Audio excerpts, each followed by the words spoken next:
Bem-vindos a mais um programa do Cultura Ilimitada. Eu sou o Gabriel Oliveira Cunha. Miguel. Estamos aqui novamente com... Elber, tudo bom, pessoal? Elber Vieira, nosso grande do Sapo Balseiro. Um grande empresário do Empresário, educador, Empresário, animador, ex-cosplayer, ex-membro do Mortal Kombat RS, um grupo mundialmente famoso, para falar um papo sobre... Storytelling, a arte de contar histórias. Como hoje tudo precisa ter um storytelling para chamar a sua atenção. A gente vai falar isso depois da vinheta. Vai!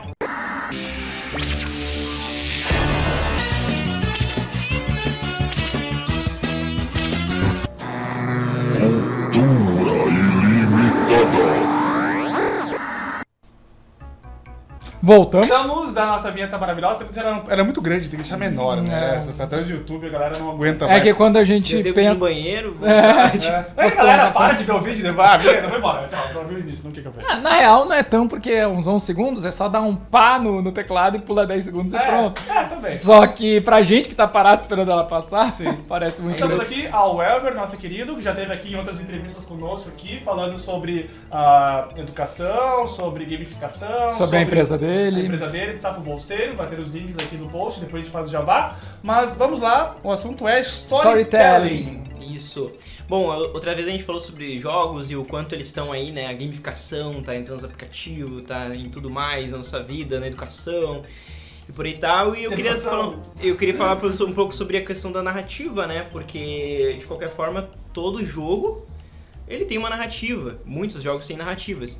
E eu queria falar um pouco sobre o quanto elas impactam nossas vidas, porque eu acho que todos nós devemos ter alguns exemplos de jogos que já impactaram nossas vidas, sendo na narrativa ou sendo numa mecânica ou a forma como a gente interagiu com aquele jogo.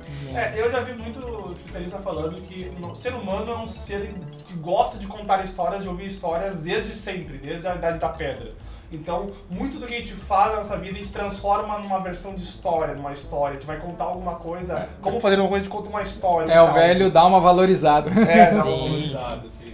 Não, total, né? E, inclusive, os jogos, né? Existem até o Huizinga, que é ele acho que é um psicólogo húngaro, se não me engano. Ele fala sobre tem o homem que experimenta, né? E ele fala o homem que joga, né? Porque muito da nossa história como seres humanos surgiu a partir de jogos, né? Então a gente qualquer interações assim, então tinham jogos ou desafios, era o jeito que eles passavam o tempo até, e aprendiam muito com isso. Então tem jogos, por exemplo, Mancala de 6.900 anos lá antes de Cristo. Então os jogos remontam a épocas desde a nossa formação como seres humanos. E eles perduram para ensinar coisas também para nossa vida, né? Então muitos jogos surgiram de algumas questões que perduraram. Até o próprio jogo de xadrez, por exemplo, ele tem toda uma competição de rei, rainha, de bispo, só que é uma questão estratégica de guerra também, temáticas dos jogos, né? E a questão... O próprio RPG, se eu não me engano, o RPG ele nasceu como jogos de guerra, né? Ele era uma coisa mais focada em jogos de guerra, de batalhas ali, em que eles foram cada vez deixando de ficar com o tabuleiro, com as peças, e foi ficando uma coisa cada vez mais interpretativa, de narrar histórias, de contar, e foi se transformando no RPG de mesa que a gente conhece hoje, né? Exatamente. É que é uma versão, é um gênero, né? Porque tem o RPG que o cara vai lá e fica jogando dado durante meia hora pra acertar uma lança. Tu vai até conseguir calcular o valor certo pra acertar a lança. E tem o gênero, literalmente, que é storytelling, que é aquele gênero que ele deixa um pouco as mecânicas de combate, mecânicas de teste de lado e é muita interação social. Isso. É muito conversar e tal. E aí, pra tirar alguma dúvida, aí sim, vai ter uma rolagem de dados, mas assim, é infinitamente menor do que ele vira mais num um Dungeons teatro. Dragons. Ele vira mais um teatro. Ele vira mais um teatro. Uma coisa mecânica ali de jogo, né? Eu tenho o Rodrigo, que uma hora vai vir aqui com a gente, ele é muito fã de storytelling porque ele diz que é mais... Porque RPG é brincar, né? Faz de conta. Então, te trava menos ter que ficar dependendo toda hora de uma rolagem e meio que tu tentar levar a coisa como se fosse parte daquele universo, entendeu? Isso, exatamente. E tu falou que quer brincar, né? E o brincar é uma forma de a gente aprender algumas coisas. E essa perspectiva que eu quero trazer um pouco aqui. O quanto vocês, não sei se vocês já pensaram sobre isso, mas o quanto algum jogo já ensinou vocês, um jogo eletrônico mesmo, o quanto ele já ensinou vocês quanto sobre a vida, valores talvez, ou sobre algum personagem que tu vê a narrativa dele e tu se identifica, ou por exemplo, hoje em dia tem jogos que surgem que um exemplo que tá vindo com tudo, The Last of Us. Eu ia falar de Last of Cara. Us, que ele tem um ensinamento, assim, esquece o gameplay, a parte de história, a questão de mais é menos. Porque ele, na parte da história, porque geralmente essas histórias, tem muita história de ação que é tiro, porrada de bomba, né? Vai lá, pula lá e vai, acontece. Ele tem vários momentos calmos, momentos que tu tá só andando do jogo, porque os personagens acabaram de passar por uma cena forte, e eles estão só caminhando. E falando alguns diálogos, tu percebe o pesar ali da situação, da cena, sabe? A forma que ele é construído, isso de deixar o storytelling, a jogabilidade incorpora o storytelling, tá ligado? A ponto de tu passar por esses pontos que são simplesmente absorver a situação, sabe? Sim. E outros, né, enfim, momentos em que te impactam, momentos que fazem até tu refletir sobre a vida, ou refletir sobre situações, ou relações. O que eu faria nessa situação, ou o que eu faria sabe? nessa relação. Os jogos são muito de te colocar numa situação que na vida real tu não faria, tipo... Eu já vi uma pessoa que uma vez... Ou não passaria por isso. Eu vi uma pessoa uma vez defendendo que não gosta de jogos simulador de vida, sei lá, The Sims.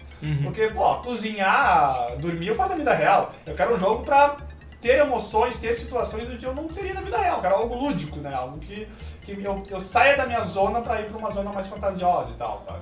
Sim. Isso que os jogos permitem muito. Nisso- E os tabuleiros também, né? Nisso me lembra muito o Celeste, sabe?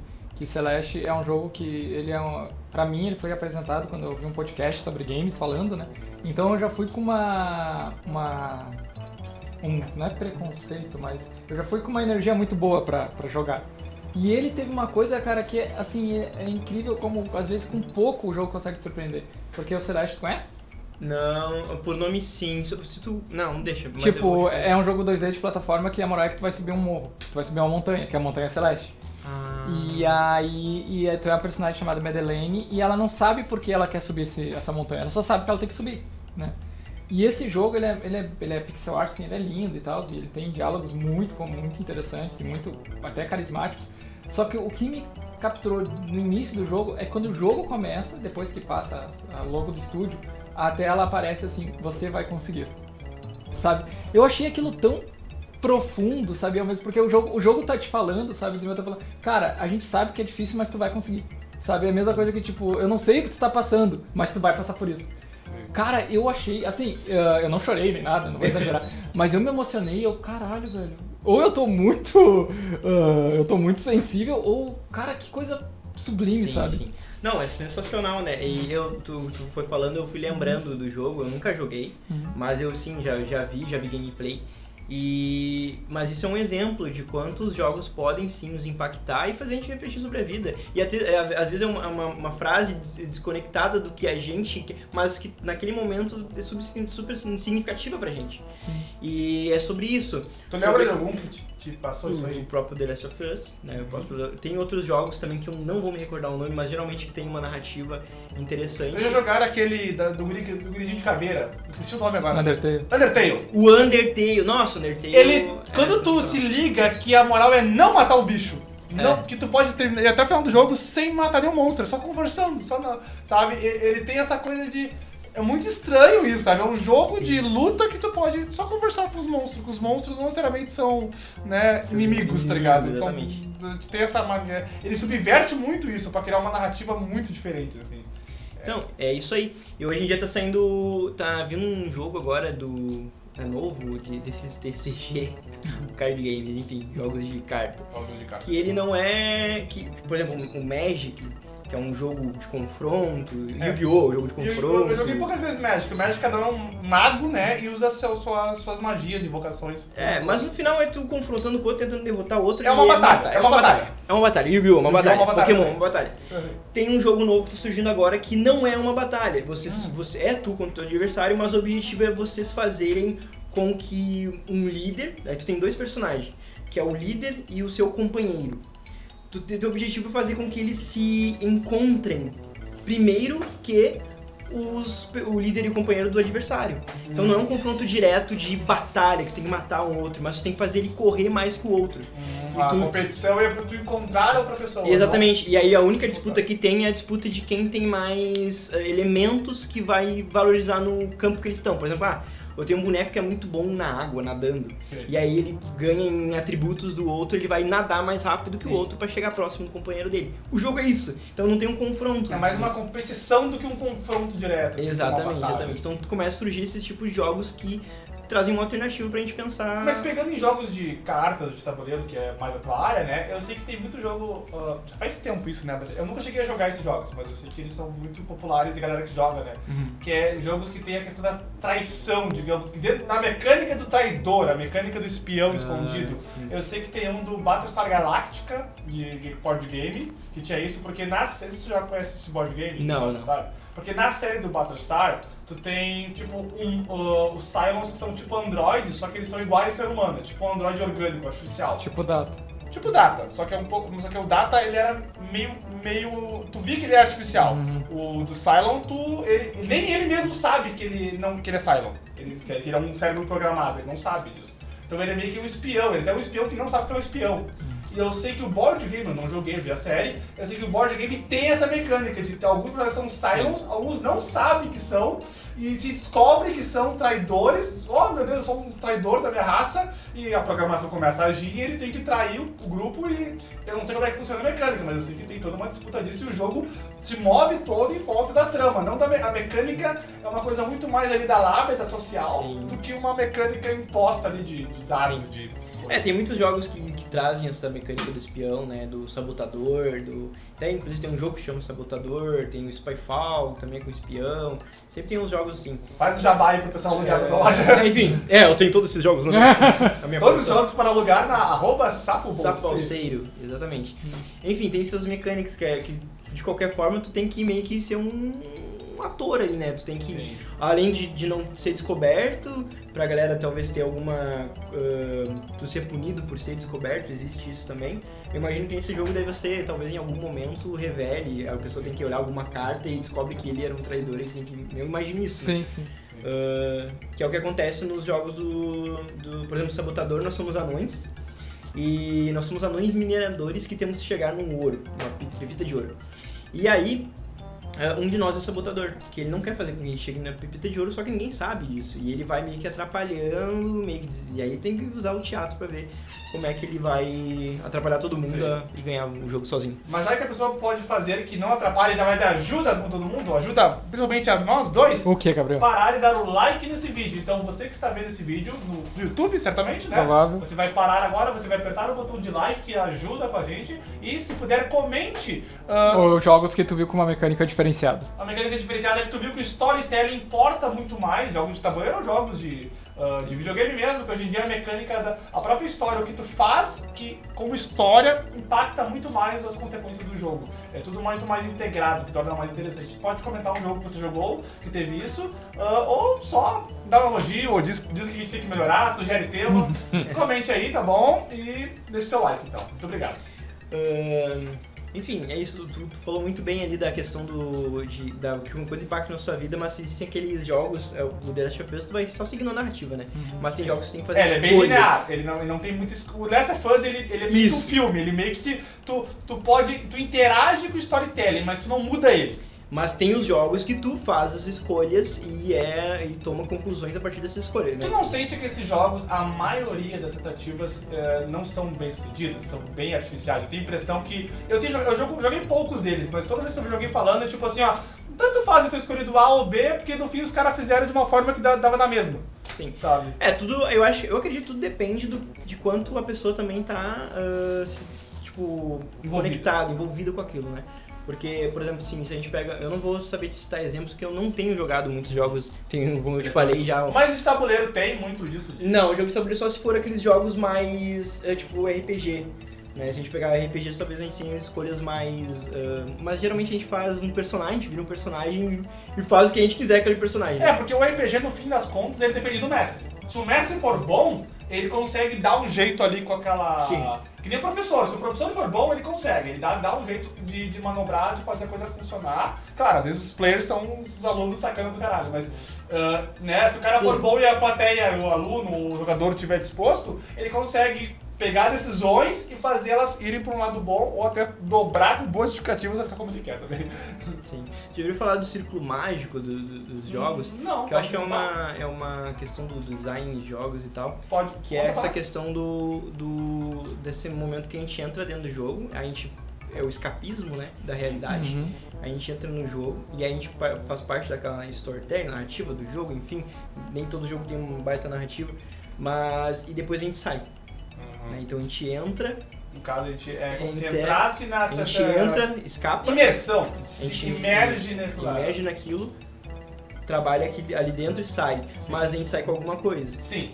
E aí que eu tô comentando sobre a questão da narrativa, do storytelling, quanto impacta na nossa vida. Então a gente tem esses jogos que a gente entra e sempre tira alguma coisa e sai pra vida. Enfim, quanto valores, até morais ou decisões que a gente poderia tomar, ou aquilo nos impacta, nos deixa muito mais emotivos, empáticos até, pensando, talvez tenha gente que nunca tenha tido essa relação de jogar The Last of Us, por exemplo, trazer uma questão de empatia ou de pensar suas relações, por exemplo. Ou aquela coisa que eu sei que, por exemplo, nos jogos do Walking Dead, eu sei que tem alguns que tem esse tipo de decisão. Se a pessoa vive ou morre, digamos assim. Na tua vida, normalmente, tu não vai ter essa decisão, né? Mas é um exercício Ou interessante, ou pode ter, eventualmente.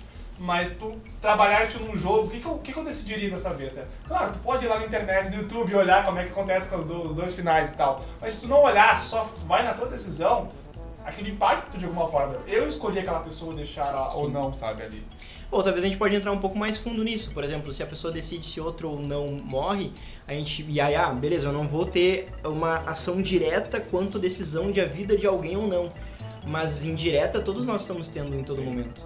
Sabe? Ou quando a gente escolhe, por exemplo, comprar um doce ou comprar alguma coisa, a gente está escolhendo certos tipos de comportamentos, certos tipos de atitudes que vai afetar a nossa sociedade, ou como nós somos, ou como nós interagimos com os outros. Sim. A partir dessa... A nossa história impacta na história dos outros, né? Exatamente. E aí, o que o jogo fez conosco, pensar talvez, fulaninho precisa disso ou daquilo e agora eu tenho esse mecanismo que me faz pensar no outro, sabe? Sim. Isso é uma coisa que alguns jogos conseguem nos trazer. E é isso que eu queria comentar aí, que a gente está conversando aqui sobre a questão dessa narrativa ser mais do que simplesmente uma narrativa, mas o do jogo ser simplesmente mais um entretenimento, mas também ser algo que impacta nossas vidas, nos transforma, nos molda, então nos permeiam ali, porque uma coisa é a gente assistir uma tela de televisão onde a gente fica extremamente passivo. Que é passivo, E a gente jogar um jogo que a gente está muito mais ativo, e aí nosso cérebro está fazendo ligações e aprendendo com aquela mecânica e como os outros se comportam também, ou como o jogo nos mostra como são as relações também. E, enfim. E ele pode, querendo ou não, né? Claro, a aula sempre tem o seu valor, mas eu vejo no jogo, tanto o eletrônico quanto o analógico, ele te dá mais fácil essa lição, entendeu? Ele te dá mais prático, tu tá andando ali com teu bonequinho, 3 casas, caiu, e aí tu tirou algo que já diz, você vai ter que ficar preso, como você te acusaram de um crime que você não cometeu, fique preso fora por 3 rodadas. Aí pode estar, como acontecia na ditadura, sabe? Então, tipo, pra pessoa ela entender, ter pelo menos, mesmo que ludicamente, um exemplo do que aconteceu com outras pessoas e, sabe? Ela formar, por menor que seja, essa conexão empática com elas, né? Então, usando exemplos rápidos, usando ações rápidas, usando... Tudo bem, tudo no território da imaginação, mas ainda assim, a pessoa tá ali por fora por 3 rodadas, sabe? Mas aí que dá, o homem que joga, ele parte da imaginação. Primeiro tu imagina, depois tu cria, né? Exato. Então é isso. Então o jogo é muito disso. Muitos jogos são criados a partir de certas vivências que a gente tem ou que aprender, né? Ou que a gente vivenciou e por aí vai. Existem muitos professores que criam jogos de tabuleiro que falam sobre emoções, por exemplo, que é uma coisa muito mais da nossa época, que antigamente, na época, nossos pais não eram falados sobre nossos sentimentos e tudo mais. Homem não fala de sentimento. Homem não chora. Toda essa perspectiva, e hoje em dia até jogos mesmo conseguem trabalhar isso, como o próprio The Last of Us. Ele tem o principal, ele é um cara bruto, mas ao mesmo tempo ele tem o lado emocional, o lado raivoso, ele passa por vários espectros de emoções. Tá? Exatamente, então a gente caminha agora agora pra esse mundo onde a gente consegue falar mais sobre as emoções, e os jogos estão sendo usados até pra isso, né, pra impactar nossas vidas dessa forma, falar sobre diversos temas sensíveis, né, como preconceito, como a questão até ambiental, acho que na época da pandemia eu joguei um jogo que falava sobre a questão ambiental, sobre a queima nas matas, e era uma narrativa que as queimas estavam afetando uma comunidade, enfim, tu ia seguindo aquilo ali, tu ficava impactado com tipo, o quanto de recursos as pessoas ficavam perdendo o descuido que estava tendo com a floresta, e era devinda de uma indústria, entendeu? Isso tudo tá aparecendo na nossa vida, e os jogos estão surgindo. E, inclusive teve um jogo agora que comentaram, bem engraçado, na verdade era um meme. E era o Banco Imobiliário do... Ah, do Brasil, do Brasil. Cara, muito genial. Muito foda, muito genial. Fizeram um meme ou fizeram um jogo? Era um meme, era um do jogo. Era um banco imobiliário normal, só que daí, tipo, o cara caiu numa casa, sei lá, na Avenida Rebouças, tá? Que é um lugar que eu lembro. Em vez de tu comprar a Avenida Rebouças, tu nunca tem dinheiro pra comprar a Avenida Rebouças, então tu tem que pagar o aluguel. Só que às vezes tu não tem dinheiro pra pagar o aluguel também, então tu meio que tem que dormir na rua, tá ligado? Tu tá sempre endividado. E que, querendo ou não, é a realidade de algumas, infelizmente, de algumas pessoas. Não, né? e eu vou cravar que vai sair esse banco imobiliário. Tem que sair, né? Alguém vai fazer. Pô, tem que fazer. Tu tem que fazer. Não faço. Tu não que tem criação de jogo, assim. Eu tu só criei. Não, tipo. revende, só. Não, eu só alugo, né? Aluga, no caso. Mas nunca tive. Não, revende, tipo, tu pega jogos Aluga. prontos pra alugar. Tu não tem nada de criação e tal. Mas tu Não, nunca nem teve tem. uma, tipo, por exemplo, falando rapidamente, né, o jogo que eu quero, que eu tô criando, né, que eu tô já com a beta ali pra começar a testar. A moral é que eu curto muito horror Lovecraftiano. Acho muito foda, tá ligado? Tanto que eu comprei uma vez um conjunto de dados de RPG e o D4 ele é um triângulo. E essas formas mais geométricas, ela é muito usada nesse horror cósmico, né? E eu pensei, cara, eu quero fazer um jogo com esse dado. Foi isso que me inspirou. E aí eu comecei a pensar, como é que eu vou fazer um jogo? Daí eu pensei, eu quero um jogo onde a paranoia seja lamentada. E aí eu fiz uma mecânica que o teu tabuleiro ele é em branco e quem fala o teu caminho é o teu amigo. Então tu nunca sabe se ele tá falando a verdade ou não, sabe? Nossa. Da hora. Daí eu desenhei esse aí porque eu queria alimentar a paranoia, eu queria fazer um jogo onde a pessoa ficasse imersa, sabe? Sim. E aí depois eu fui ver uma propaganda que tem um jogo quase igual ao meu. Caraca! Mas hoje em dia tudo já foi criado. difícil, Desde Tolkien ninguém queria mais nada. E aí eu queria ver contigo, assim, como é que lida com essa coisa, tipo, tu tem um jogo A e o jogo B, a mecânica é quase igual, como é que tu faz pra falar dos dois sem parecer que tá falando a mesma coisa? Ou como é que tu escolhe ele? Eu acho que tem um pouco de storytelling, um pouco de tu vender história, né? Sim, o que acontece, né? A questão de empresa, assim, é um pouco diferente, né? O que vende mais. Eu tenho, basicamente é o que vende mais, então tipo, eu tenho um estudo lá que pega, no caso, acervos, existe o site de acervo, existe o BGG, que é o Board Game Geek, que daí é um site que tu consegue ver os jogos. Isso é bem legal, na verdade, pra quem quer começar nos jogos de tabuleiro. Pra quem tá começando, então é uma ótima ferramenta pra você usar e vai lá, pesquisa um jogo que tu tá interessado, lá tu vê quantos jogadores é melhor jogar, como é que funciona a mecânica, se é bom pra família, se é bom pra jogar com os amigos, se é jogo rápido, jogo demorado, e o Board Game Geek é uma ótima ferramenta. Ludopédia também são ótimas ferramentas pra gente Saber qual vai ser o melhor. Saber qual vai ser o melhor pra gente jogar. Sim, qual era o tema que a gente tava? A gente tava falando do storytelling, eu falei quando os dois jogos eram iguais. Tá. Não, como em questão de empresa, é porque daí a gente tem toda essa perspectiva do Ludopédia, BGG e o próprio acervo pra gente ver quais são os jogos mais alugados e botar esses jogos a alugar. Se são parecidos os jogos, a gente simplesmente acaba explicando qual é a temática, porque geralmente os jogos podem ter a mecânica parecida, mas a temática é diferente, né? Mas tu acha que esses jogos que tem mais como é que chama? Mecânica de storytelling, de traidor, de que for, menos dado e mais falatório, mais RPG, digamos assim, tu acha que eles têm mais saída, mais pedida ou... Não, acho que dá na mesma. Mas é um jogo super legal pra jogar em festa, assim, né? Porque é um jogo que tu vai rolar uma treta e a galera adora uma treta tipo Uno, né? O Uno tem uma treta. Aquela Tem um treta traidor amistosa, no... treta amistosa, assim. O Uno tem sempre um traidor, né? Que é o cara que vai tirar. Sim. O Bom, papo tá muito bom. O papo tá muito bom, mas acho que é isso, estamos estourando. Obrigado de novo pela sua presença nos todos os vídeos que você participou conosco, que quem está vendo esse vídeo já foi lançado os outros, então acompanhe os outros vídeos do... Elber. Nossa, deu branco. Deu branco, Lembra- ficou vindo lá o paranoia do... Lembrando... Lembrando que as redes sociais dele estão aqui no post, né? Quem quiser dar uma seguida, dá uma moral lá pra ele. Não precisa, se quiser, óbvio que a gente vai querer, né? Aluga, não precisa, mas pelo menos dá uma curtida, segue o material ali Dá dele. uma olhada se tem algum jogo que tu goste do... Como é que é o nome do... Sapo Balseiro, pode botar lá, Sapo Balseiro tu encontra no Instagram, sapobalseiro.com.br tu encontra o site e sapobalseiro.acervodejogos.com.br tu vai lá no nosso acervo, já pode reservar por lá mesmo os jogos e vem falar comigo pra gente marcar direitinho pra tu jogar e se divertir aí. Como é que Isso é aí. o lema que tu falou ali? Jogos não são... Jogos não são apenas entretenimento. É isso aí. Até a próxima, deixa o like e um abraço. Tchau. Ah, mais uma coisa, Helber. A porta tá sempre aberta. Quando quiser voltar uma próxima vez, eu te convido. Pode. Ó, Falou! Beleza. então.